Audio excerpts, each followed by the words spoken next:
And so this is a plan, an old hall on the left, and a plan of a gallery on the right-hand side. This done in wonderful consultation and partnership with David Travalia in Tasmania and a team of 3 young people. So these ones I'm showing you now are bigger buildings, but done always with somebody, with a group. And so we made this new system off there, and it looks quickly like this. Strong walls like in that drawing, plywood elements going across it, and an enfilade of space through all these galleries.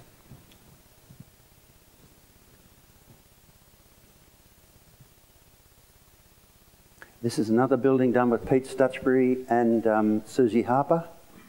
This is for the Aboriginal people in Newcastle. It's an enormous roof that bends like the bend of a river. And where the roof bends, the room has the fire and it has the water behind. It's a very simple idea, but it's for education of the Aboriginal people at Newcastle University. This is built in steel and plywood.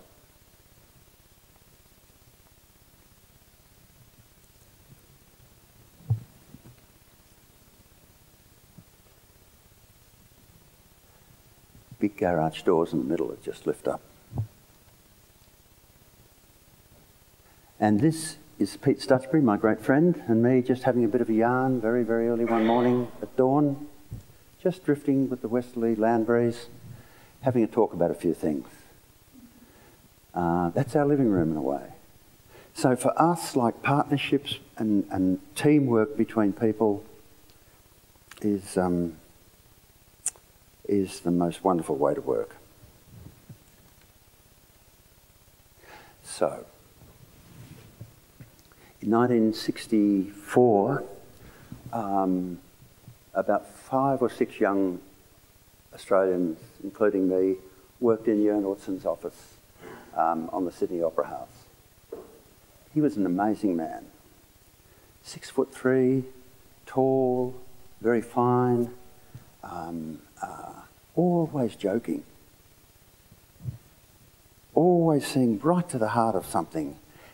Nothing ever got past him. That's why he had such trouble with the politicians, because he saw right through them. And they knew it. And his blue gimlet eyes just fastened onto these people, and they felt insecure. That's one reason, you know. There's a lot of other reasons. But he was fantastic to work with. And he sent me down to his boat shed down at Palm Beach because it was near where I lived. And he had drawing tables set up in the boat shed, then he had the big office in the city. He'd have to put his bag of fruit on, tie, and go in there, and he didn't like doing that much. But he left me and another mate in the boat shed down at Palm Beach doing the drawings for his own house, which was quite wonderful. And he had a sailing boat there. When he got a bit tired of things, he'd come down and say, let's go. Sun shining, we're out round the heads, and he'd just sit there very quietly and describe things that he saw. What an education for a young fellow like me at the time. At that time, he was having trouble with getting the right shape for the theatres underneath the shells of the Opera House. And if you look in his book, you can see the various solutions that he had for that. They were beautiful, but he didn't have it quite right. And he told me this story. He said, one day I was up here and I went up there and I took the photograph where he was talking about. And he said, I saw the silver sea out from the cliffs.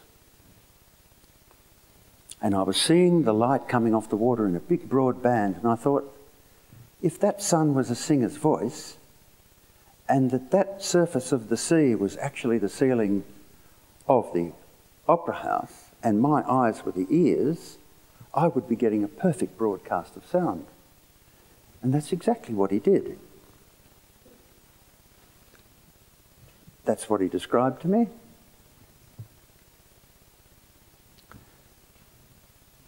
That's what he described to me. And that's what he designed.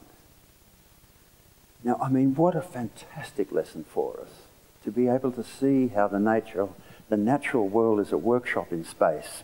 I'm sure John Scott would have been so switched on to things like that. He must have been. I mean, it's all here.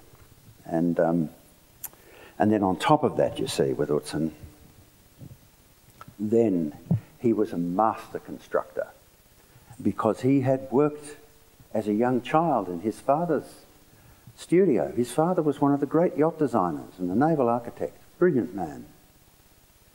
And he learnt from his father how the yacht form changes shape, how the sections work. I'll show you in a minute. And then he made those theatres that I showed you then out of all these pieces, like a big piece of salami that all went together. They were going to be painted in the Simon's factory up the river and all brought down on barges, painted gold and red for the opera house, and silver and blue for the moon, for the opera, the concert hall was silver and blue of the moon, and the opera house was red and gold.